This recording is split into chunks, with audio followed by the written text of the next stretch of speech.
paninigarilyo, at pagtambay na karaniwang nauuwi sa gulo. Yan na raw ang araw-araw na gawain ng tinaguriang Tres Marias ng Rizal o mga batang pasaway. Sa araw-araw na ginawa ng Diyos, ang barangay hall na ito na ang naging pasyalan ng 3 dalagita. Sa solo. Pero hindi para sila'y kilalanin o parangalan, kundi para harapin na ang kaliwat kanan ng mga sumbong at reklamo sa kanila. Kagawad, ano ho yung kumbaga pinakamatinding naging away nitong 3? Ano yung nagawa nila? Ito bago ho, yung estudyante, 2 estudyante na nilagay ng sigarilyo sa mata. Hindi, initsahan niya ng sigarilyo. Binato ng sinigarilyo sa mata. Gusto ko po talaga dapat maparusahan niya mga batang yan. Tulad na lamang ng naabutan namin na nagrereklamo ng di umano'y pambubugbog ng grupo ng Tres Marias. Okay, kasama ho natin si Rosel. Siya ho yung nagrereklamo laban kay Jenny dahil nga ito yung tinamo niya noong linggo, sinasabi na pinagtulong-tulungan siya ni Jenny at ng kanyang mga kasama. Nagtamo siya ng black eye at ito nga nagkaroon siya ng putok sa ilong niya na naging dahilan para mabali yung ilong niya. Meron din siyang pasa sa likod. At ito nga, nangyari daw to dahil nagkaroon ng alitan yung kanyang anak at si Jenny. Kaya lang, inasahan niyo mo bang magagawa sa inyo yan ng Jenny? 14 years old lang mo yun, bata pa so, kilala kayo dito sa lugar nyo na pasaway, palaaway, nangkitrip? Totoo ba yun lahat? Opo. Bakit? Kasi pag yung mga tropa po ng titrip, nakikisabay na lang din po ako. Masaya ka ba sa ginagawa mo pagka gano'n? Hindi po. Pero bakit mo ginagawa? Wala lang. Nakikisabay lang po ako sa mga trip niya. Ikaw ba? Aaminin mo na palaaway ka? Bakit? Ikaw ba nag-uumpisa ng away? Hindi. Eh, siyempre, ganun na tingin sa akin ng tao. Mga tao na palaaway niya ako. Minsan ba, trip mo lang mga away? Tuwing kailan nangyayari yan? Tuwing tatambay po kami. Kapag ka? Nakainom. Sino na pagtitripan yung kawayan? Mga hindi po namin kilala.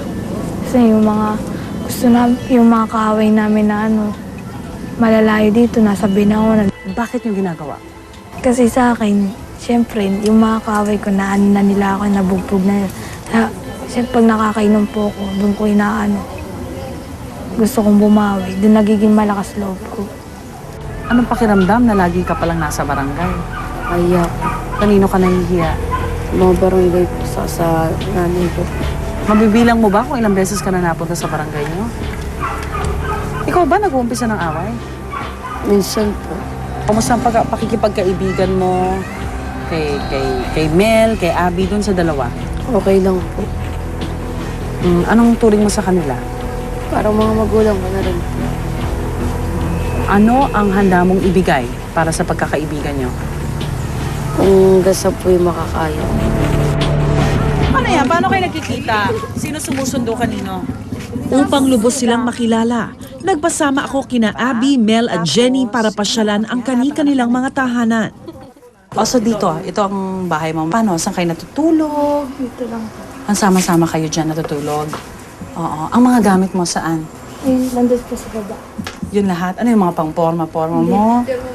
Talaga pati nga mga litrato mo? May mga litrato ka ba dyan? Ayun. Ikaw to. Ito, tsaka Ito. ito. Ako yan, mataba ako. Sino nagme-makeup sa'yo? Ako lang. Ikaw nagme-makeup. Mahilig ka ba? Mag-post-post? Minsan, ikaw sinusundo nila. Ikaw ba may pinakamalayong bahay? Ganon. Hi, nanay. Pag nasa bahay naman mo siya, tumutulong ba sa mga gawaing bahay? Natutulog lang po, ma'am. Minsan naghuhugas ang plato, minsan nagluluto. Minsan nakakatulong din. Nakakatulong din, ma'am. Halika, ito naman ang bahay ni... Hi, Lola! Madalas ba kayo mag-alala pag wala siya? Ilang taon na ba si Lola? Nilang taong kami. 59. Ilan? 59? 59 na kay Lola? 59 years old? Tila all for one for all ang sumpaan ng Tres Marias ng Rizal. Hanggang sa huli, handa raw silang masaktan at makapanakit sa ibang tao sa ngalan ng sinumpaang pagkakaibigan. Tulad na lang ng mga marka ng laslas sa kanilang mga pulso na ginagawa raw nila kapag sila'y may tampuhan at problema. Alam mo ginawa yan? Isang araw din. Bakit? Base dun sa kwento niyo sa akin, pag naglalaslas kayo, sinasabi niyo yung mga problema niyo eh. Habang ginagawa mo yan, anong sinasabi mo? Nagtatampo po kami isang araw. Pag may problema ba, ginagawa mo yan madalas? Tinigilan ko na. Kung kailan ko naman po maisipan. Kapansin-pansin din ang mga tattoo nila sa katawan sa kabila ng kanilang murang edad at katawan. Napagpasyahan nilang magpalagay bilang tanda raw ng kanilang pagkakaibigan. Pansin ko rin may mga tattoo ka. Ito, may ano ba yan? May meaning ba yan? Bakit rosaryo? Pinalagay ko lang. Ito tattoo din yan. Bakit luha?